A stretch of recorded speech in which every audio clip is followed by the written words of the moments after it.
I've been reading through this antique diary, which was written in 1917 by an 18-year-old woman named Anglesey. I've now read up until June 6th, the day before she attended the commencement ceremony for her high school. She's actually continuing to go to school, but summer vacation is very close. This day has both a written entry and a newspaper clipping, so I'm excited to read both to you. Maud and I breakfast in bed, I school, Nana's for lunch, Joe and I to V. Wagner's, Mrs. Driggs, New York, McDougall Alley, which is what this article is about, Joe, V, Mrs. Wagner, Mrs. Driggs and I. This says Francis something, and Burton over for tea. Fair, home 8:30, wonderful, with 3 exclamation points, V's for night.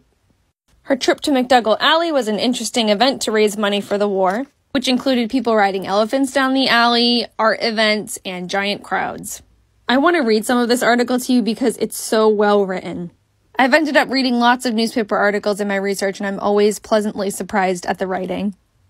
Mrs. Harry Payne Whitney and Mrs. Walter Maynard, clinging for dear life to their red and gold seats on elephants' backs, made the circuit of Washington Square just once last night, and then made a beeline for Mrs. Philip Liddigg's garage in McDougall Alley.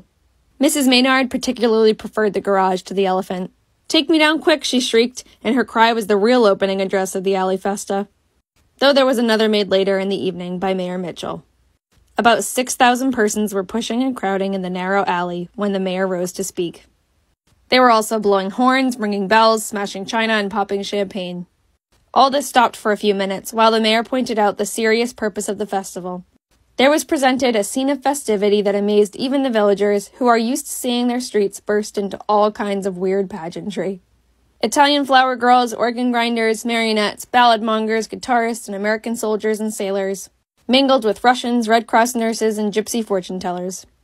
I try to focus mostly on the entries here, but please let me know if you want to hear more about the specific events that are in those articles, because I love researching them too.